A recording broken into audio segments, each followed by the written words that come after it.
Hello everyone, it's Offline Mike, I hope you're all doing well. Today we are back with Lord of the Rings Total War Remastered, and I'm doing a guide to hopefully provide some useful information for when you start your own campaigns. The guide does assume you are familiar with the basic fundamentals from the original Rome Total War game. It's really just to run through how the key aspects of this particular mod work, such as resources, recruiting, and the economy. I'll start with generals. The first point is that age is not a thing. Every general has a rank rather than an age, so a general cannot die of old age. The second point is that every faction has a generic generals unit. For Gondor, that is the guards of the Citadel. So every general that spawns in after the start of the campaign will have the generic bodyguard unit. However, some of your starting generals will have a different custom bodyguard. For example, Gandalf has the Grey Company Cavalry, and Boromir has the Rangers of Ithilien. If you have a general which has a particularly strong custom bodyguard unit, then you may not want to take risks with that general, because once they die, that unit goes with them, and you will lose your auto-replenishing strong custom bodyguard. And usually when a general dies, it just spawns the triggering of a new general, which will always be the weaker generic unit. So that just means that if you do have a very strong custom bodyguard unit, you want to try and keep them from dying if you can. I mean, you want to use them because they are your strongest general, but don't throw them away needlessly. And that's usually the case for cavalry bodyguard units, as they are some of the strongest in the game, particularly this Grey Company unit. The third point is that if your general has a custom bodyguard unit that can naturally be recruited by the faction you're playing, such as the Rangers of Ithilien, it means you can retrain that general in a settlement where you can train that unit. So for example, you can get the Rangers of Ithilien from a tier 2 barracks in the regions of Ithilien. So if we have a tier 2 barracks in Heneth-Nun, which gives us access to the Rangers of Ithilien, then we can retrain Boromir in that location. The fourth point is that the unit sizes do look a bit strange. So for example, Boromir has 30 out of 18. That just means that the unit starts with 30 men, but it won't replenish above 18. So once they start dying off, it won't be able to regenerate above 18. This next section will be on mining, which is one of the best ways to make money in this mod. To be able to build mines in a settlement, it must have the required resources, of which there are 3. The first is this blue-looking object here, called minerals. The second is ore, which you can see here. And the last is mithril, which is just outside Moria. As long as you have one of these resources in a region, you will be able to build mines in that settlement. However, the exact tier of mines will depend on the actual level of resources. So if you only have minerals in a settlement, that will only give you access to tier 1 of the mines. So for example, here in Amruna, you can see we can only build the first tier because we only have the minerals. In Minas Arthur here, we have the ore resource, and that means we get access to the full 3 tiers. So that's the surface mines, open pit mines, and the shaft mines. And then lastly, mithril acts in the same way as ore, in that you can still get access to the highest tier of the mines. So that's just worth noting, that if you are trying to pursue a strategy that is making money through mining, you want to prioritize the settlements which have the ore resource rather than the minerals, because that allows you to get to a higher tier of mines and therefore maximize your income from that building line. It's worth noting that not every faction gets access to 3 tiers of the mine. Some factions only get access to 2, and the dwarves get access to 4, but as long as you have the ore or mithril resource, that will allow you to get to the highest tier for your particular faction. I wanted to put in a small section about ports. It is worth noting that only the elves, dwarves, Gondor, and the men of Arad can build them. You cannot build ports around the Rune Sea, even if your faction has access to them. Likewise, you can't build them in the upper part of the Anduin, or in the lakes in the Northia. You can only build ports on the coastline and as far up the Anduin as Harland. There are even some settlements on the coast where you can't build ports, but in general that is quite a restricted building. In regards to roads, the factions which get access to them are the Easterlings, Gondor, Free Peoples, Dale, the Dwarves, and the Elves. Not every faction will get access to both tiers. Some factions only get access to 1. In order to build roads in a settlement, that region must have hidden resource roads.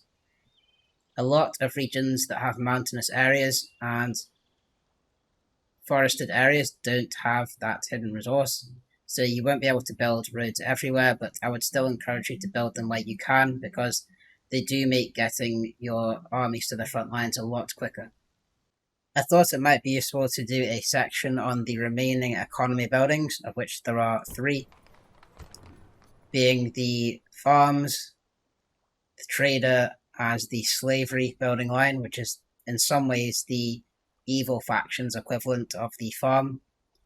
In order to build farms in a settlement, or get the farming bonus from the slavery building line, that region must have hidden resource farm. Just bear in mind that not every region has that hidden resource, so you won't be able to build farms everywhere, even if your faction gets access to them.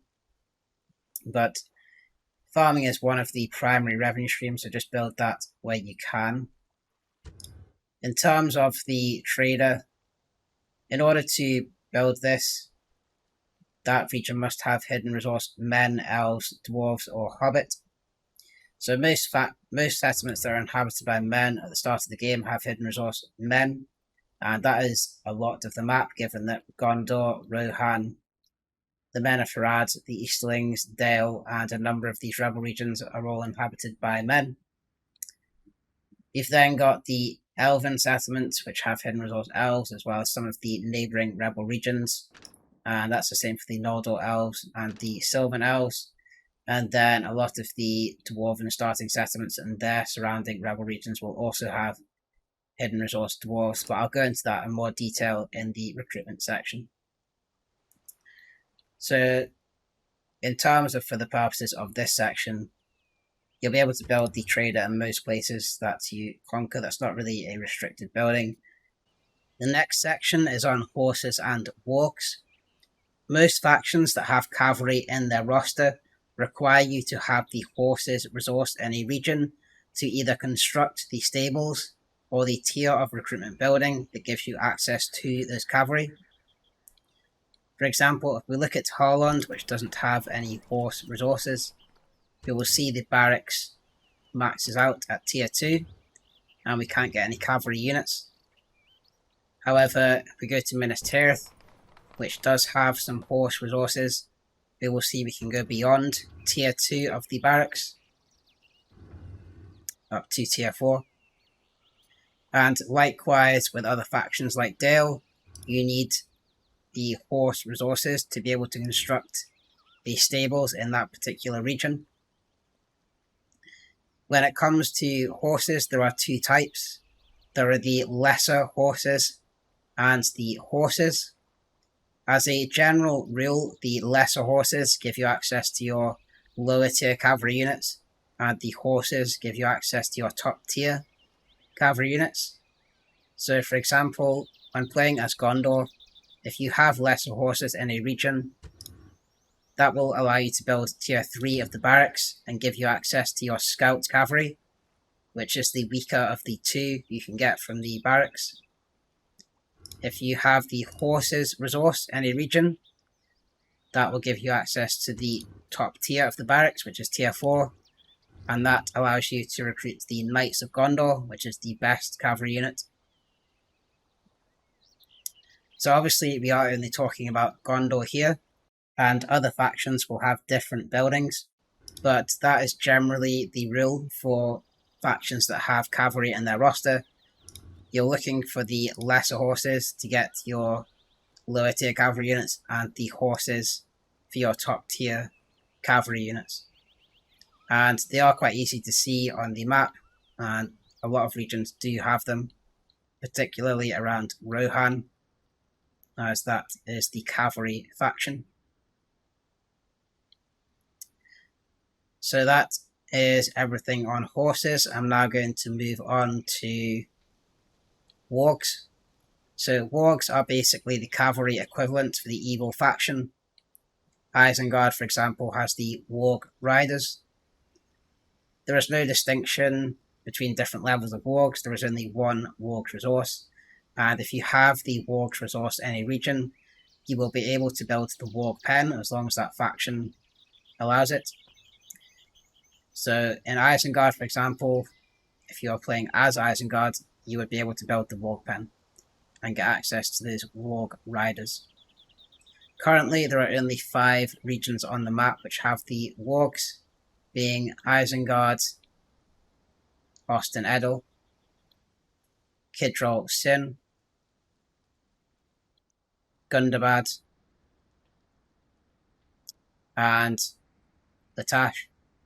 But I know the developers are adding in more resources, so there might be more when you come to play it. But I think that's everything on horses and wargs. The last point I wanted to cover as part of this is the Oliphaunts. So if you're playing as the Men of Harad, you can build Mummikill pens, which give you access to the Mummikill units. There are 2 regions in the game which have Oliphaunts, which you can see here.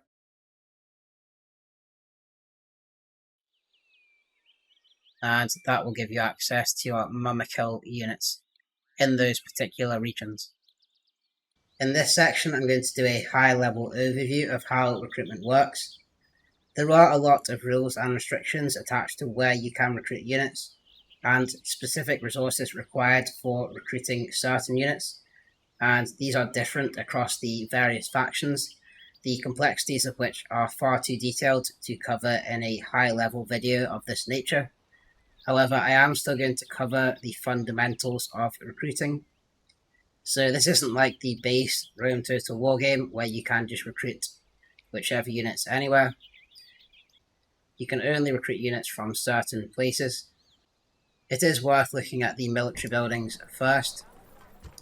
Most factions have 2 core buildings which gives you access to most of your roster, being the barracks and the forge or their equivalent. There are some additional buildings that other factions have, like the stables, the warg pen and the troll pen, but on average, these are the buildings which gives you access to almost all of your roster. I'll start with the human factions first, which are Gondor, Rohan, the Men of Harad, the Eastlings, and Dale. Most human factions rely on a region having hidden resource men to either construct their better military buildings or give them access to their better troops. So in terms of which regions have hidden resource men, that's generally those inhabited by men at the start of the game. So there are a lot of those. You've got Gondor, Rohan, Men of Harad, Eastlings, and most of the rebel regions in between, because they're inhabited by bandit humans. So for the human factions, as long as you have hidden resource men in a region, that will give you access to your better troops. Additionally, there are some other requirements, or faction-specific requirements. For the Eastlings, their top tier unit requires you to have hidden resource rune. Now, if you look at these resources on the ground here, the Eastling camps, that gives you a rough indication of where the regions are which have hidden resource rune, which is generally just those in this area and to the west here. But you can still get most of your good units by having hidden resource men when you're playing as the Eastlings. It's the same story for the Men of Farad. They get a lot of their units from regions which have hidden resource men, but they additionally have hidden resource Farad, which will give you access to their top tier units. And that's indicated by the Haradrim camp. It's not an exact correlation. Not every region which has this resource will have hidden resource Farad. It's just to give it an indication of where it is. So that brings us on to Dale. Dale is slightly different. Dale relies on a region having hidden resource Dale to get even the mid-tier troops, which most of the regions in this area do have. So that's at a high level how they work. And then Rohan's a bit different in that they're obviously a cavalry nation, so they rely on the horses resource for a lot of their roster.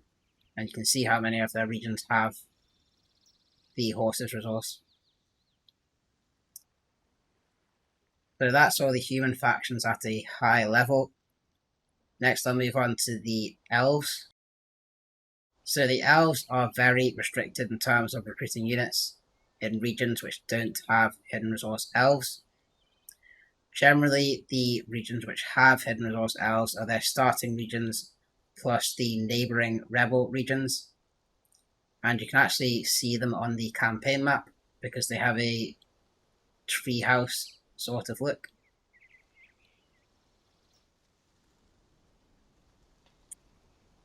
Like that.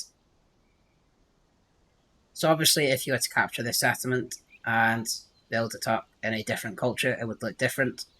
But at the start of the game, it's the regions that look like this which have hidden resource elves. So as before, that is their starting regions plus these 3 neighbouring regions. It's the same for the Sylvan Elves and the Forest here. They have some neighbouring rebel regions with hidden resource elves. Dol Guldur also has hidden resource elves, but that's based on past history. And then it's the same for the Noldor Elves as well. They have some neighbouring rebel regions that have hidden resource elves, as you can see by the design here.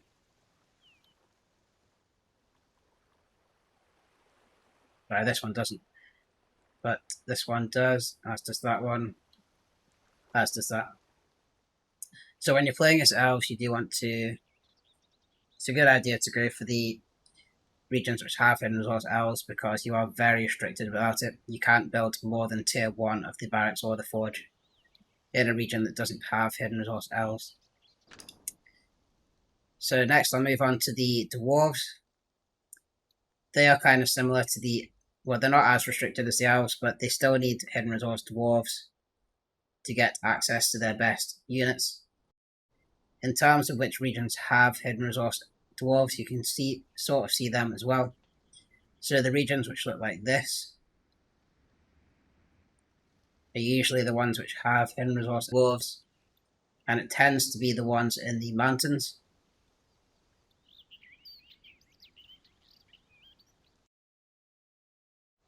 So that's how the dwarves work at a high level. Actually, I should also mention that the dwarves do get access to some human units, and they are quite important because the dwarves don't get access to any archers or cavalry. Naturally, they need to conquer a region which has hidden resource men and recruit the human units to get access to archers and cavalry. So that's something to note for them. In terms of the evil factions, they work slightly differently. Mordor can basically recruit troops anywhere, it doesn't really matter to them. And it's the same for the goblins and Gundabad, which is also a sort of goblin-like faction. So yeah, that's recruiting at a high level.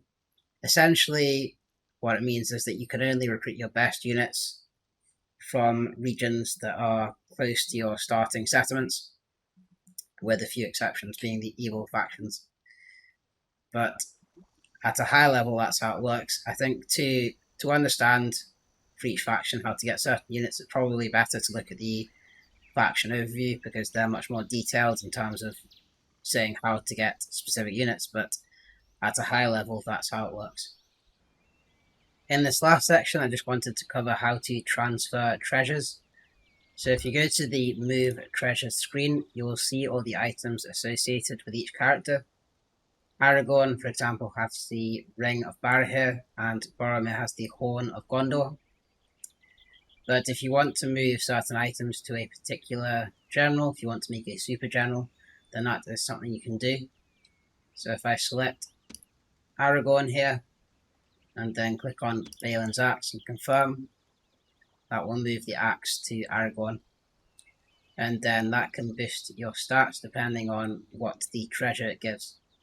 But this is quite important in the mod, because this is how you transfer the one ring. If you obtain it, you can move it between characters using this screen. So that's the significance of that for this mod. That's going to be it for this one. I hope you enjoyed the guide for Lord of the Rings Total War Remastered, and I will see you on the next one.